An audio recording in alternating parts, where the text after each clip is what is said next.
gonna sue. Drink water. Don't drink and drive. Game over! Take it light. Okay.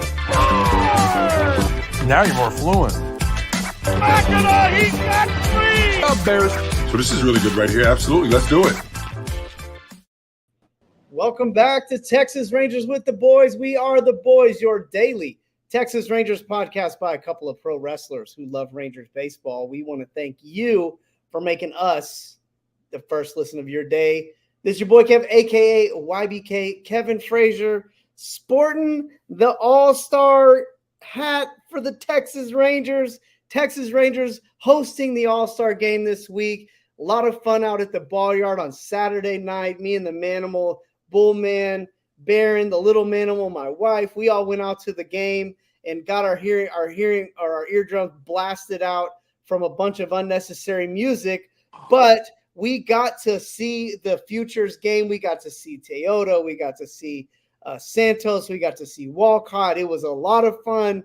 And, man, just getting out to the ball yard during the All-Star time, a lot of festivities going on, a lot of vibe going on for it. So it's really cool that we're having this here in town. So lots of fun. Can't wait to talk about Josh Young. Can't wait to talk about we're going to do a little bit around the league news today, just because there are some pretty significant things that are noteworthy, some of them All-Star related.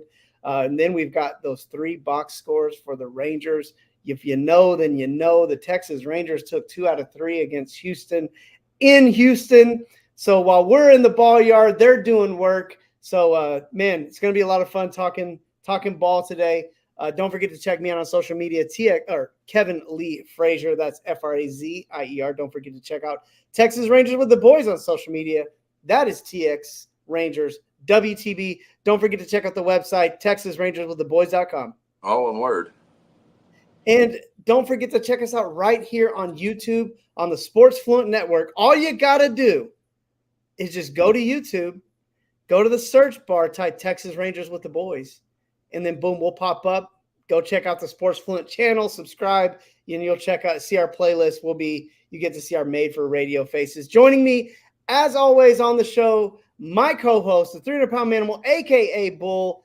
How you doing, buddy? Where can they find you on socials? World traveling yet again? Not yet. I'm still at the Casa de Monte Mall. So I'm still here. So I haven't started traveling, but I will get on the road after the All-Star game. But doing pretty good over here. We got tons of Rangers news, notes, the big series with Houston right here before the All-Star break. We're going to talk about it all. Before we talk about all of that, though, I got to let everybody know that they can find me on Twitter at ManimalBull, Instagram Manimal300, and both Facebook and TikTok at BullPro.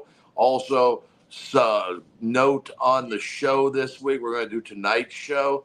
We're going to take tomorrow off because we're going to enjoy the home run derby and the All-Star game. And then after the All-Star game, we're going to get together. We're going to talk about the All-Star game, talk about the home run derby, talk about the upcoming series with the Baltimore Orioles for the Texas Rangers and how that can be, season altering. Yeah, man. Season altering. You're getting a hot team that's going into the All-Star break in first place in probably the toughest division in baseball. Got a big win today or yesterday against the Yankees to go into the All-Star break a game ahead in that AL East. So the Rangers are going to come out of the All-Star break. So we're gonna talk about that next week at this time. And so we'll just have the 2 shows this week, tonight's show or today's show, and then we'll have Tuesday night or a Wednesday morning show, depending on when you listen to the show. And we'll take the rest of that week off with the All-Star break, just like everybody else. And then we'll plan on being back next Sunday with Down on the Farm with the boys and talking about that draft that's happening kind of as we speak right now. The draft is going on. Mm-hmm. We're gonna wait a little while, do Down on the Farm later. We're gonna tape it later. It'll still probably be put out first, but it'll be taped later tonight just so we can have a first round draft pick to talk about. So if you subscribe to the Down on the Farm show, look for that today as well. And then what else we got, Kev? We just got baseball. We got Matt War Pro. It's this Friday night. We're just, or no, not this Friday. What? 1 week from this Friday. So 2 weeks away. 2 weeks away. I lost a week traveling right there. Did you see that? Mm-hmm. I haven't even traveled yet, and I lost a week to traveling right there. But 2 weeks away from Matt War Pro at the Southside Preservation Hall. It's going to be a big time. Looking forward to it. I'm going to go out and check it out. No guarantees that I'll be doing anything more than just hanging out behind the Martin House guys drinking that free beer. But if you come on out, you're going to see 7-8 big professional wrestling matches, depending on if some of the young guys show up and we can get them on. We've also got Kelly's Onion Burgers out back. They were at Turning Point Beer over by the house yesterday, and stopped in on my way home when we were driving home. And me and the Bullman picked up a couple of them Kelly's Onion Burgers from the Turning Point. Delicious stuff, because you know how it is when I'm at the shows. I hardly ever get a chance to get away to go outside and get one. So it was good to have one and not have to worry about leaving my post or whatever. We got Starry's Ice Cream is going to be inside with the ice cream desserts. It's going to be July 26th in Texas. You're going to want some ice cream. And she makes the best ice cream in all of DFW. There's no doubt about it. So Friday, July 28th, I told you about the free beer. Martin House is always there at the Southside Preservation Hall giving away all their good beers. So come on out Friday, July 26th. It's going to be a big time at the Southside Preservation Hall. I'm looking forward to it. Kevin's looking forward to it. It's going to be a big show. It is going to be a big show. And, man, Kelly's Onion Burgers here. That's the thing. Good thing you got one, because at the show, man, if you don't get one like by the first half, there's a good chance they're going to have to go to the store and get some more beef. Yeah, they're out of ground beef up. Yeah, they prepare bigger and bigger every time and still run out about intermission. So that's a good sign for both Kelly's Onion Burgers and Matt War Pro Wrestling. Yeah, absolutely, man. So hey, let's go around the league first. Yeah, right? Let's do that, because there's a ton of good Rangers news going on. You want me to run down the top 15, top 11 picks so far in the draft? Give you some names if you want to. Why not? Why not? Travis Bazzana, second baseman, absolutely, goes to Cleveland. No doubt. Chase Burns, who we know about for Cincinnati, or from Wake Forest, goes to Cincinnati. Yeah, I think for real quick on him, like, he is the best pitcher in the draft. Yeah, I mean, there wasn't any Paul Skeens in this draft. There ain't been a Paul Skeens in like the last 30 years. Yeah, I mean, like, we were trying to compare, and like a guy that broke on the scene like that, like John Gooden is like the last one that was just so unhittable for so long. So, but anyway, you get back to it. Yeah. So the Rockies picked Charlie Condon from Georgia, outfielder. The Athletics at 4 take another Wake Forest, man. They did have a team this year. Wake Forest first baseman Nick Kurtz with the 5th pick. Big power. Yeah. With the 5th pick, the White Sox take Arkansas pitcher Hagen Smith. So right now, your top 5 picks, all college guys. Hagen Smith, he started the season really, really strong. He kind of sputtered a little bit towards the end, but good pitcher right there too. All college player. That's very noteworthy. All college guys getting picked here.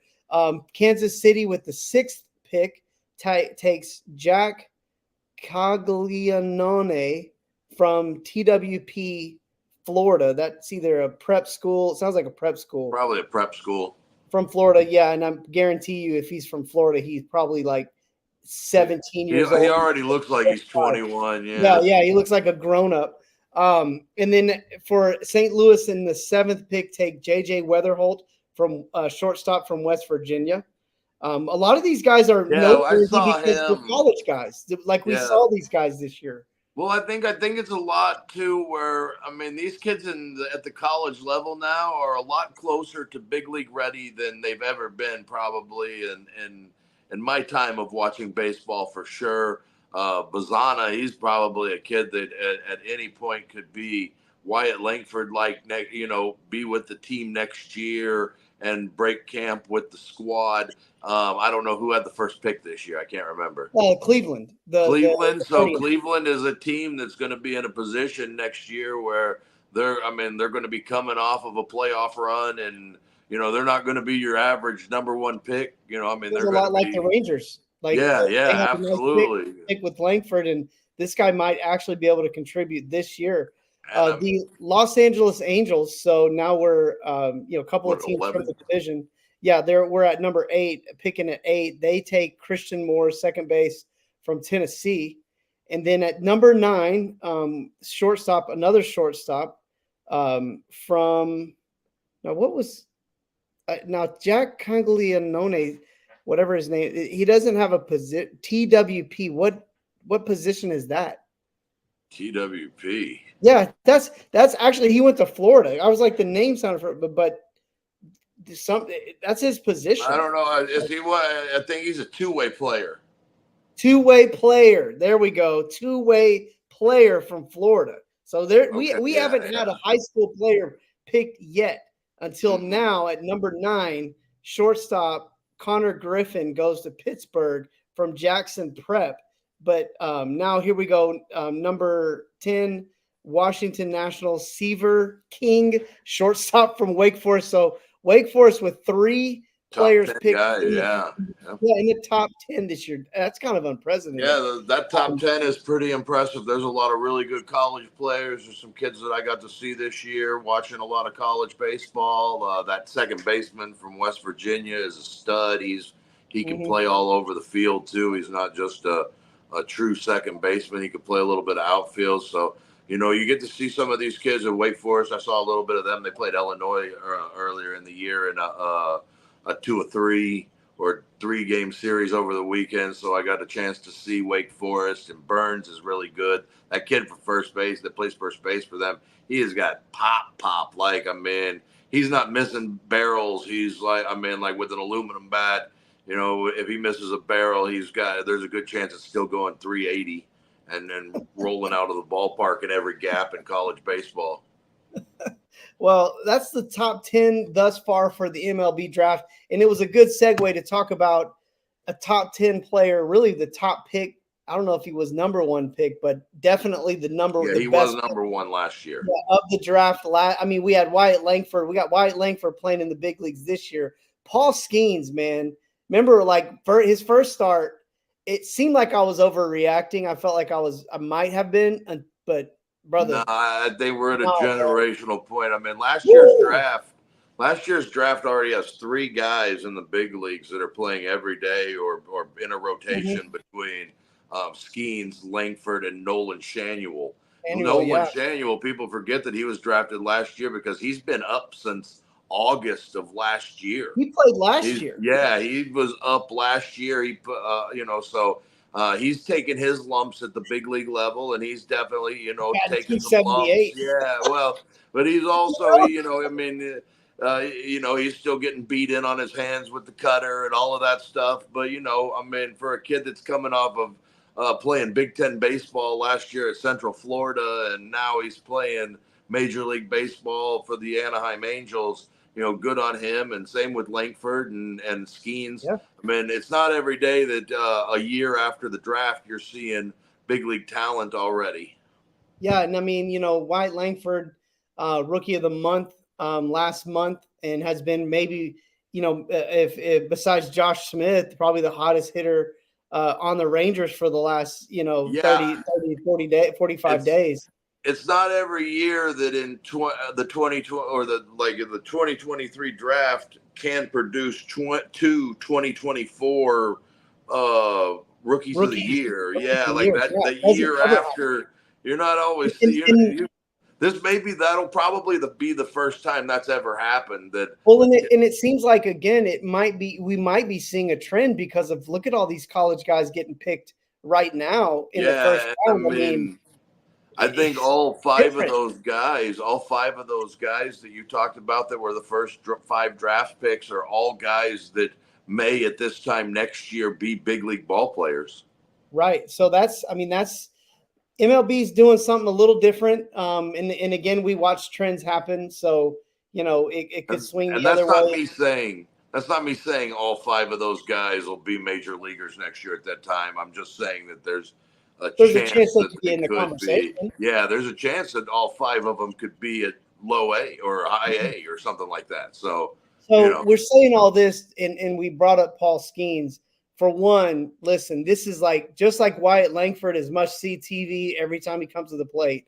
If you ever get a chance to watch this guy pitch, which you probably will, which is kind of what we're talking about here. Tuesday. I mean, this dude, Tuesday. This dude has a sweeper that moves like 5 feet, and then the cutter thing, the splinker, whatever he throws, is 95 miles an hour at the bottom of the zone, and it drops a good 6. Yeah, that's that split sinker that he throws. And then let's not mention he's got pinpoint accuracy with 101 mile an hour fastball. Well, the whole world, I mean, last year we thought, oh, man, Major League Baseball couldn't get on anybody's jock any harder than Shohei Ohtani's. Yeah. Well, we found out when Paul Skeens came up to the big leagues that Major League Baseball can get on someone's jock more than Shohei Ohtani. And I'm not saying it's not warranted. That's not what I'm saying at all. No, I'm saying it's 100% warranted, but at the same time, I mean, I do not need Paul Skeens like in a Canadian South Park episode on the screens in the background in the front with. Man, we can just have a picture of him up on the back screen. We all know who he is at this point. But anyways, I mean, if you're looking to see him for the first time, you haven't seen him yet. The reason we're bringing him up today is he's going to start the All-Star game on Tuesday night here in Arlington. And 1 year after being drafted, basically, I mean, the kid's starting the All-Star game. The special talent that we're seeing right now from some of these young guys is really amazing. Kirby Yates for the Rangers has a sub-1 earned run average, one of the most unhittable pitch, a 126 batting average against. And he still is excited that he's going to hopefully get to pitch in his first All-Star game this year. Paul Skeens hasn't even played a full season, and he's starting the game. Yeah, Kirby Yates is a 37-year veteran that's made one All-Star game in his career and wants to pitch in one now. I'd imagine if the American League is winning at the end of the thing, that Kirby Yates would be Bruce Bochy's closer on Tuesday. But Skeens is exciting. It's a great time to be a baseball fan right now, and I mean, there's so many good young talents in the league, and not just guys that were in last year's draft. There's so many more, but it's going to be a nice change of pace to have a rookie pitching in the All-Star game as the starter, and not just a rookie, but a guy that was just drafted a year ago. And man, I mean, it's exciting stuff. It's a good time to be a sports fan and a baseball fan in general. Well, if you're a Los Angeles Dodgers fan, like I said, a good time to be a sports fan. Yeah. If you're a Los Angeles Dodgers fan, you're having some. You got probably some more must-see. The other must-see player in all of baseball this year, Shohei Ohtani, who just hits anything that's thrown his way. But the pitching woes, or the starting pitching woes for the Dodgers, just get worse. So they just had to send down. Yeah, they just had to send down the Miller kid, literally send him down to the minor leagues. And then now Yamamoto goes to the 60-day. And again, we don't talk around the league very much, but like he was the talk of the offseason, besides obviously where Ohtani signed. And Ohtani making unprecedented moves to make sure Yamamoto comes with him.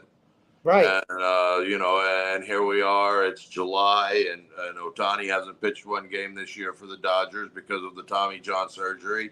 And now here we are with Yamamoto, who's been on the IL for 3 weeks already, going to hit the 60-man. Not to mention him, May, the long redheaded kid. He's going to have esophagus surgery, and he's going to be out for the rest of the season. Like you just said, they optioned Bobby Miller to AAA to try and get him back right, because he hasn't been able to get anybody out. There's a Glass now had just hit the IL. He's already thrown more innings than he's thrown in the last year or 2 years.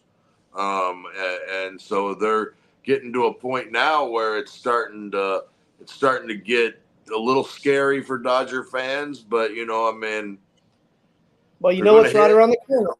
Yeah, around the corner.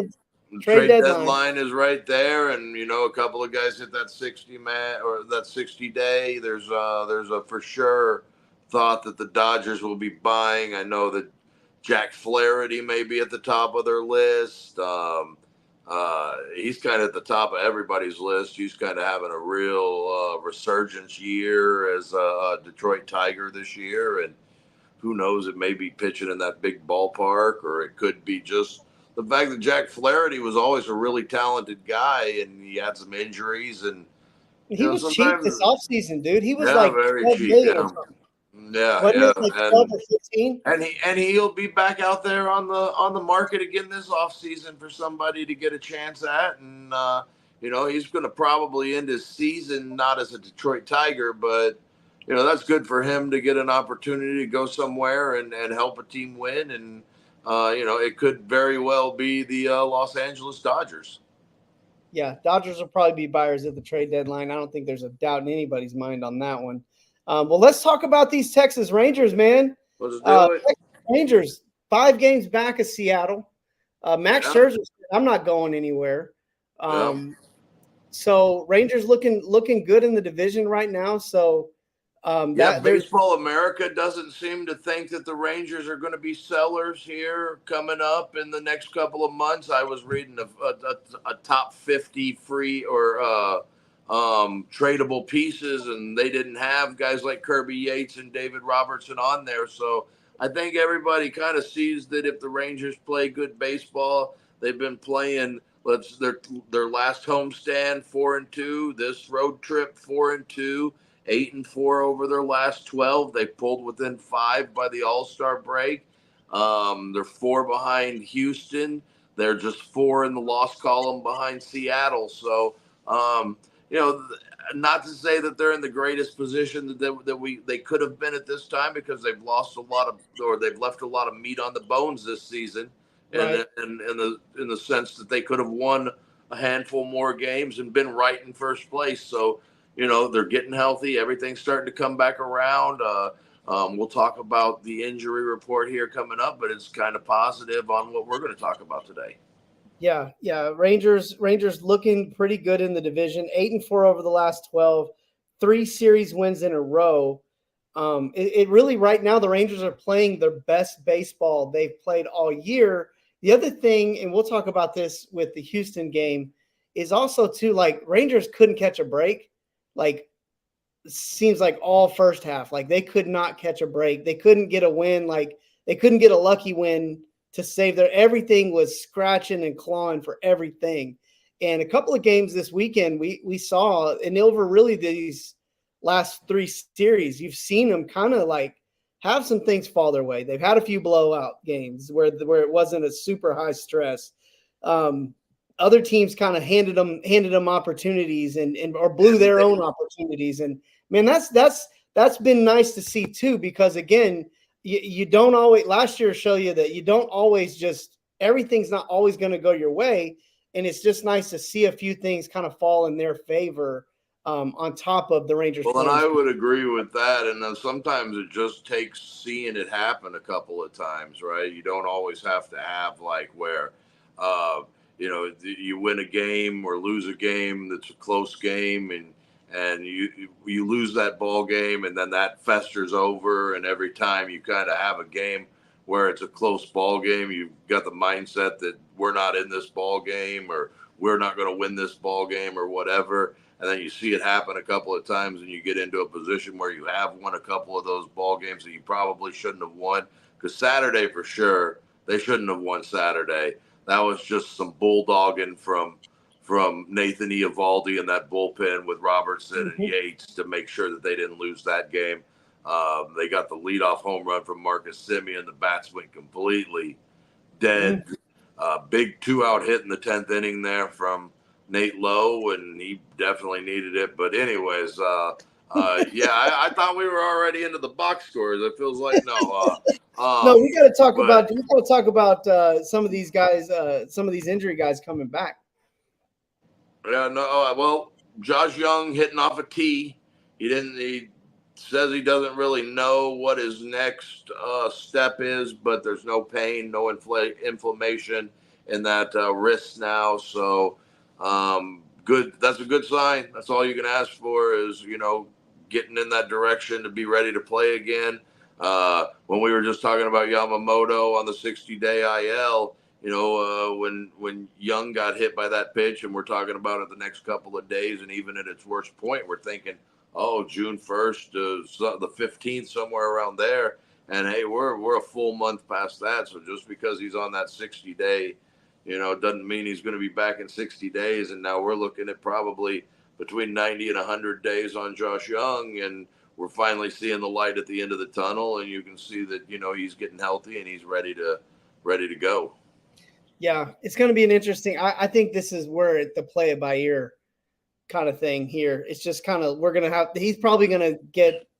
They're probably going to throw him out there, see how it goes, and then and maybe they'll hit him a little bit early on just to get him back in there and get his feet wet, and and then work him into third base as they see fit, and get Josh Smith some at bats in other places as well. Yeah, oh yeah, because we definitely know that Josh Smith ain't coming out of the lineup, but at the same time we got Travis Jankowski batting DH. Most days, yeah. That was kind of a relief not to see him today, honestly. Right. I mean, so that like there's still definitely at bats. There's a need for a bat in that lineup for sure, and Josh Young is as good a bat as any. And we sure hope that he can provide that because we really need it. Now, Dane Dunning also has a rehab start or had a rehab. He's already made it. Yeah, he made it last night or earlier this evening, depending on how you want to talk about it. Well, you got numbers, don't you?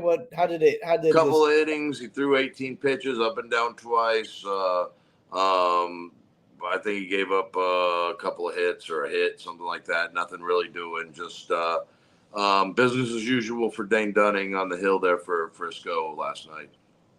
Awesome. So that's good to hear because we definitely can use the extra arm in the bullpen, and as long as the Rangers can get through that seventh inning, apparently they seem to be doing all right. Well, the eighth and ninth is locked down. It has been for sure. That's all the real news that we've got. We talked a little draft. Tyler Mahle is going to make a rehab start Monday night in Arizona for the complex team. Just trying to keep him in the flow of things while the All-Star break is going on, and keeping him on schedule so he can still get his rehabs even though the team is off. Okay, so Tyler and the minor league, Frisco, they don't start back up until Friday either, so they have a full week off as well. Yeah, so not a lot for him to do. So gonna have to send him to Arizona and just continue the process of getting him up and down, and he'll probably work maybe an extra inning this time. He's worked two times out, so we may see a little bit more length this time from Mahle, but I wouldn't count on too much more length. They're not in any hurry. They want to make sure that he's going to be healthy next year on top of coming back and helping this thing this year. So I believe we talked about Gerangelo, the yes. pitcher. Yeah. He just went to Seattle with the 15th pick. Yeah, he was a high rise. Like, he was a last second stock riser. Huh. He was somewhere around 30 earlier in the month, and he shot up 15 spots over that course. So good for him. Yeah, he's an interesting piece with the right hand, left hand, both throwing in the 90s. It's not like he's like a Pat Benedetti type guy that was throwing 78 from the left side and 87 from the right side and working junk and trying to get guys out with the gimmick. Yeah. Well, so I bring all this up because we're going to be talking MLB draft here in just a few minutes on our exclusive content Down on the Farm with the Boys, where we cover all things Rangers minor league. I'm telling you, it's going to be fun. We're going to know who this number one pick is. Next week, we'll review the entire draft. And then today, we're probably going to talk about, first half highlights for probably each team down on the farm. We'll kind of give you the rundown and a lot of movement still to come with this trade deadline coming up and if the Rangers make some moves, we'll probably see some things happening and shaking up on the farm as well. So keep subscribing to the show. We'll keep you up to date with everything that's going on. All you got to do is go to our Spotify page.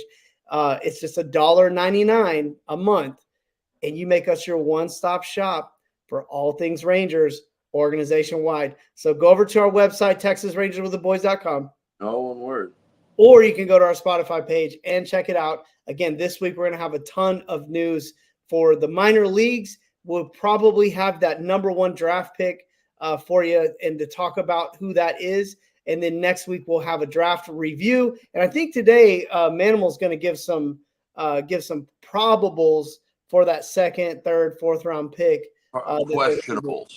Questionables, possibles, so on and so forth. So we're going to talk a little bit more draft today on that show. That will be up this week. So we'll have at least we'll have 3 baseball shows for you this week to talking ball. And so go check it out. Man, this is the main event, man. We wanted to talk about this. We've been wanting to talk about this since the show started.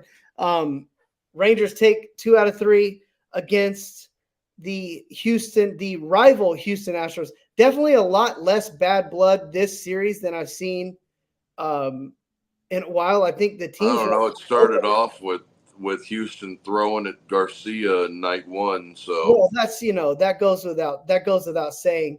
But you didn't have I didn't feel like I saw as much like internet trash talk. It didn't feel like it didn't have that same, and again, of course, everybody throws at the Rangers these days. So well, maybe it's more like training camps coming up, and all the baseball fans have shifted themselves to football or something. I don't know. I mean, it was still pretty heated on the internet. There was quite a bit of fun back and forth that I saw. A lot of Astro fans really upset with the story of the Texas Rangers season, with leaving base runners on and having bases loaded, nobody out several times and not getting anything out of it. And It was a lot more fun watching it happen to the Astros than it happening to the Rangers. I'm pretty sure the last time we were on the show and talked, it was about the game where the Rangers had bases loaded a couple of times with Langford and Garcia coming up. So it was much more fun watching Altuve and Bregman and those guys struggle with runners on base. Not that the Rangers were great with runners on base, but we'll start it out with Friday. Oh, that also evens the series at 5 this year in the Silver Boot. I think they still do that. So I think they got 3 or 4 more later on next month after the All-Star break, and then they'll be done with Houston for the rest of the season. Those last couple of games will be here at the ballpark in Arlington here. But I thought Heaney was pretty good Friday night. He left a couple up and got punished for them, but you don't really get too upset about solo home runs. But I thought he was pretty decent. Seager made a mistake there to add a run later on, or in one of those middle innings that ended up coming around to score and ended up being unearned or whatever. But overall, I really feel like Andrew Heaney, for a guy that's 3-10 on the season, he's pitched so much better than a guy that's 3-10. And I mean, that ERA is. I mean, it's been under 4 basically now since May 1st. He got that thing to about 4, and he's held it, and he's continued to go down with that ERA over the course of the last 2 months. He's pitched really well. Doesn't get a ton of run support. Urena had a good one and then went back out, and things didn't go so great, and ended up giving up a 3-run home run to Altuve on I want to say it was like a 1-2 pitch. But another story of this game is the Astros at the bottom of the order. Dubon scored a couple of runs, and McCormick got them. So it was just, the bottom of the order produced a little bit, got on base in front of Altuve and Bregman and Alvarez, and the Astros get 6 runs. The Rangers do get a home run. Oh, Jonathan Hernandez was pretty good for. When after that home run, he came in and his stuff looked pretty good again. the four seam or that two seam fastball has got so much arm side run on it that he's getting guys to swing at balls that are nowhere even close to the ball or to the strike zone. And you like to see it when he's got it working really nice, and he had it working the other night, but a little bit too late there. The Rangers can't make anything happen. They had a little shot there against Brian Abreu and didn't get anything going. I know Seager did have that third RBI, but they just couldn't get that big hit there when they needed it. And Altuve kind of put the game away with that 3-run home run and over there to left field in that baby ballpark. Yeah, couple of things, couple of take homes for me on the game. So one of them was, like you said about not Dunning, but Heaney. You know, he's been he's almost been a non-negotiable when it comes to like who's in the rotation. You know, he's just been a solid guy, and we've seen, you know, Urena in the rotation, we've seen Dunning in the rotation, but there's really never been a question. And we've seen Gray questionable, but like there's never really been a doubt, like you said, since May that you know, Heaney was going to be part of the rotation. So it's great to see what he's doing. I think for him, you know, contract year, has the opportunity to make some good money upcoming in the free agency. And you know, guys always have a little bit more fire there. The other thing is that you mentioned Jonathan Hernandez. You know, he was a big concern last year for us and a big concern coming in this year. And I think he's quietly started to work his way back to form. And man, oh man, if we could get this guy on a what, as you call it, a heater, you know, get him locked in and in the zone with the kind of stuff he's got. He's got the stuff to be like in front of those setup. Oh yeah, he's got I mean, he's even got closer stuff. Yeah, he's got the stuff. So it's just, man, if he could really start to, the Rangers have no lack of he's talent. He's got some Jose Leclerc in him, you know. I mean, like that. Yeah, they both kind of have that. So like, he's got really good stuff, but the capacity doesn't always there. It gets in his own head. But yeah, no, I mean, the Rangers, the top of the order was great. Simeon and Seager were 5 for 7 with 3 RBIs and scored a couple of runs, and no one else was very good at all. They got a hit from Garcia. Jankowski had a hit and scored a run, and that's basically it. Just 7 hits, but 5 of them came from Simeon and Seager. Good to see Simeon get going, though. You want to see him continue to be hot and continue getting on in front of Seager and getting guys over whenever they've got opportunities. So, you know, overall, you know, not the best game for the Rangers. We'll clear the table with it. Hunter Brown gets his 7th win of the season, and Andrew Heaney, like I said, takes that 10th loss of the season. And then Josh Hader, one of his better outings of the season, gets his 18th save. Yeah. So, you know, Rangers, you know, it's on a Friday night, you're going into the weekend. Rangers lose the first game of the series where you really have a lot. You're optimistic about the Rangers. You're hoping, like, you really are hoping for a sweep here just because it would feel so good on one end, but also too, you really, really need it. So when the Rangers come out on Saturday, you know, it's like it's starting to feel do or die. You know, I know that sounds like a lot. So too, and I thought you could see that kind of in Nathan Eovaldi on the hill, because you could tell that, like, he knew that this team needed to win this game, and that if they were going to win the game, he was going to have to keep them in there. And I mean, he was really good for 7 innings. He gave up some hits. I mean, he gave up 8 hits and ended up giving up just the 1 run. But overall, he had 7 Ks. He didn't walk anybody. I think he did hit a batter, right?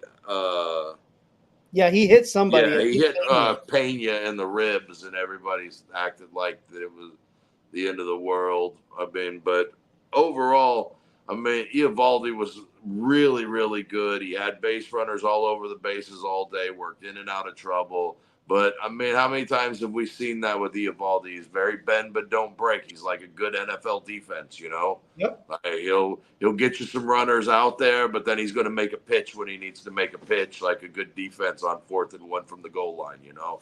Yep. He's very much like that. And then Robertson and Yates were just terrific yesterday.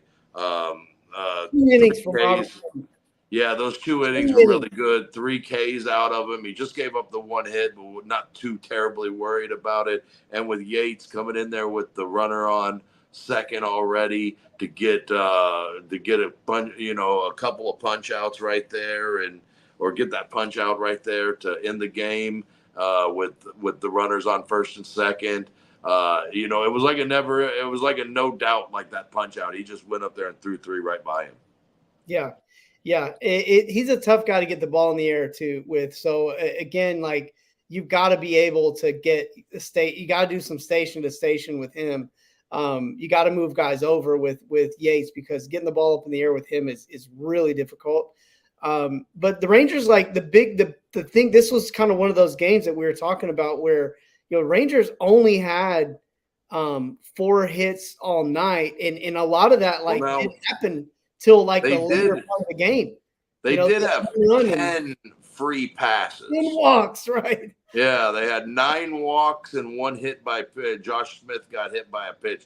So they had base runners all over the place. They were 1 for 10 with runners in scoring position. And that scoring position, 1 for 10 with the one was the ghost runner that they give them in the extra innings. So it was they didn't come through pretty much all night long, and then whenever Nate Lowe comes up with a big hit there in the 10th inning, you got the leadoff home run from Simeon. You're like, all right, maybe they'll get Eric Gotti today because he's, you know, a young guy that they could possibly get to. He walked some guys, put some guys on, but overall he worked himself in and out of trouble, made good pitches, just like Eovaldi was making. I mean, he was making those same good pitches to get in and out of innings and get himself in positions to, you know, get the Astros back in there to get right back in it or tie it or win that game. But at the end of it, the Rangers, the Robertson kept the Rangers in that thing in the 8th and 9th inning and made sure that the Astros didn't put anything up and got them into a situation where they could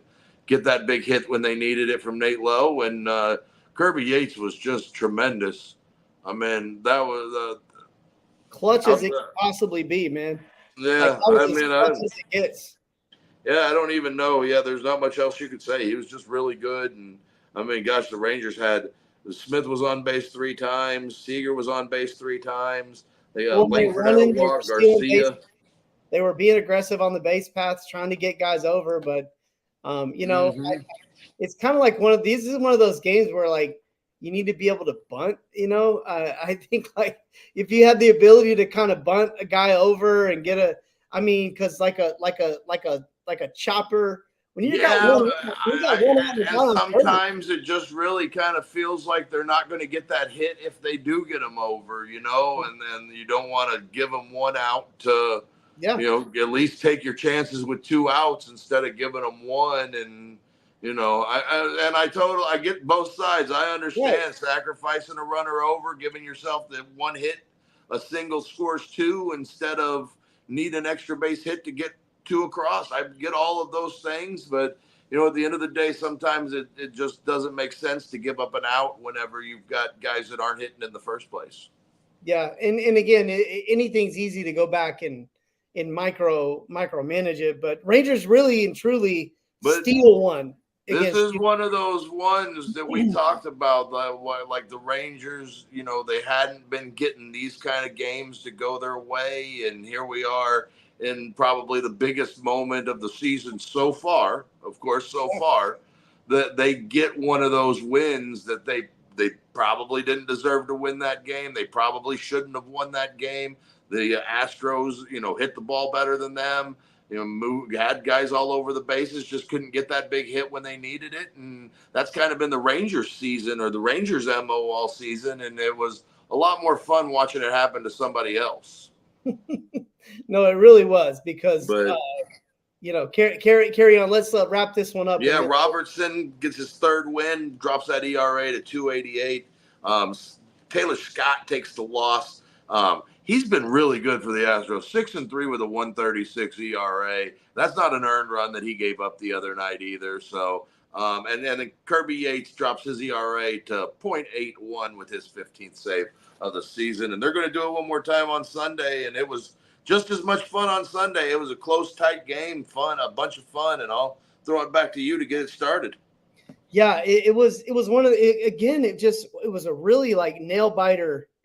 Both of these two games were nail biters, and this is the kind of games you want to see, like from two rivals, World Series, both World Series champion caliber teams and lineups. And, you got potential Hall of Famers and potential Hall of Famers, sprinkled all over the place, great young players all over the place.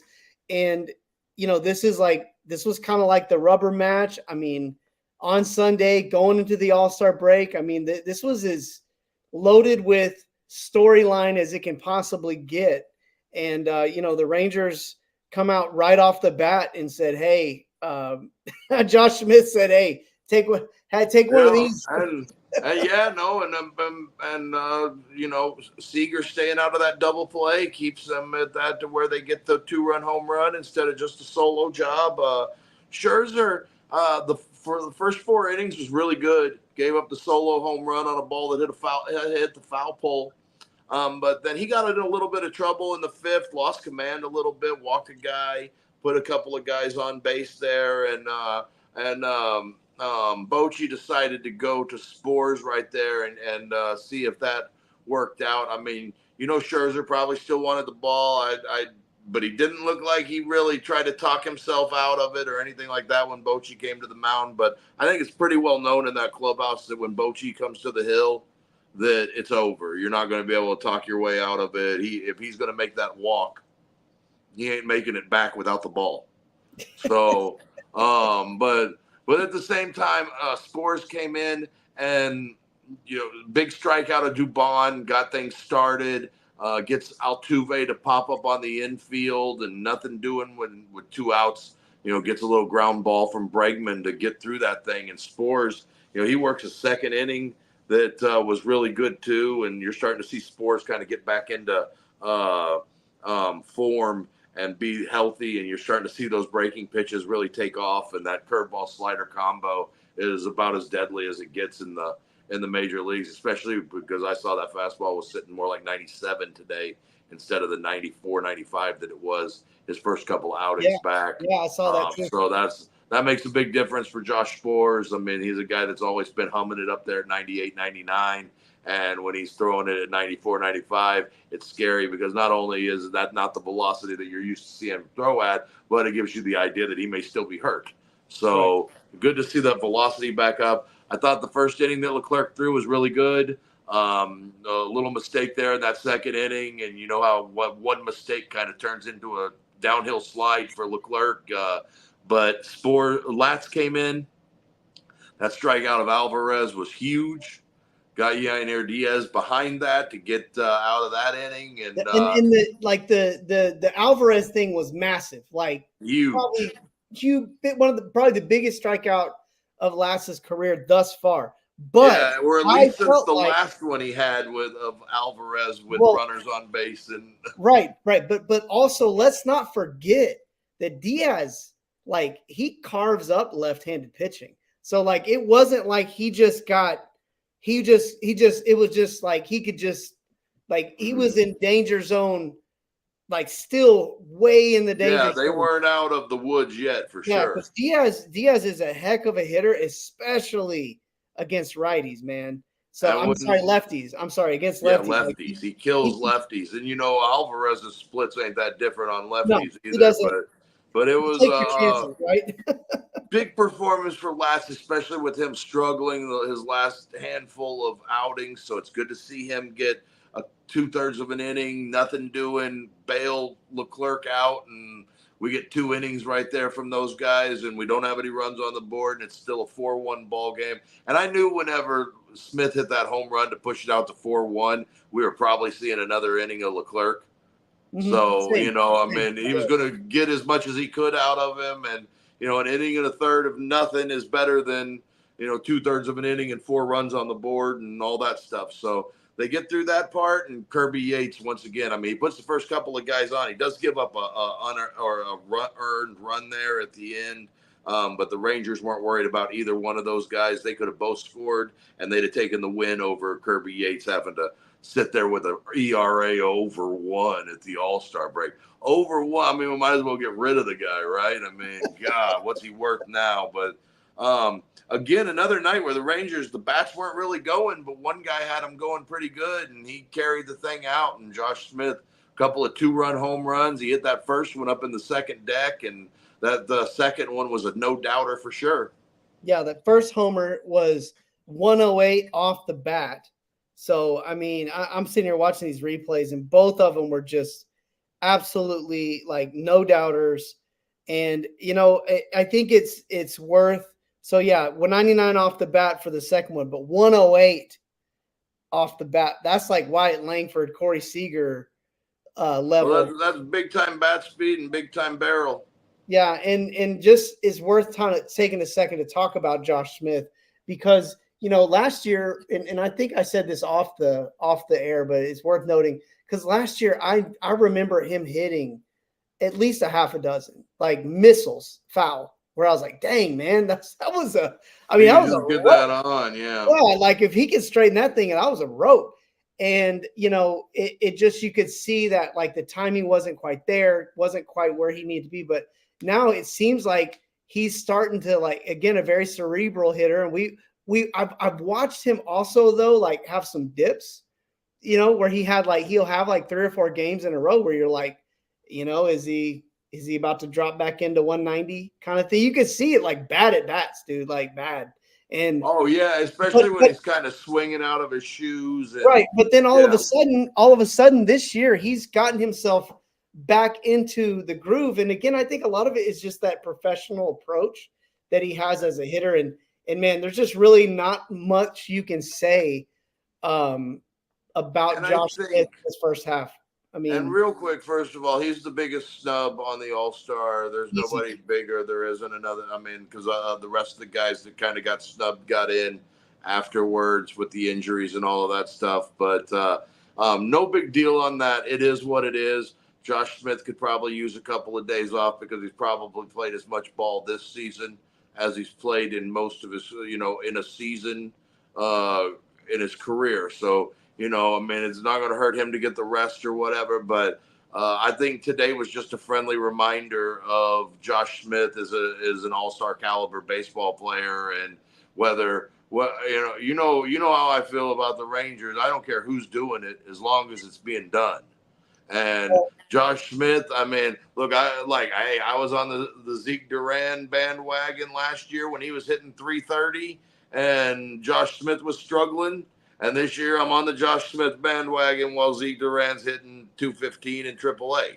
So, at the end of the day, it doesn't matter who does it as long as they win. And for the Rangers to walk out of Houston taking a series with 3 games that they probably shouldn't have won any of them, I'll take that. And I'll take the pitching performance today from Scherzer. A little shorter than what you wanted.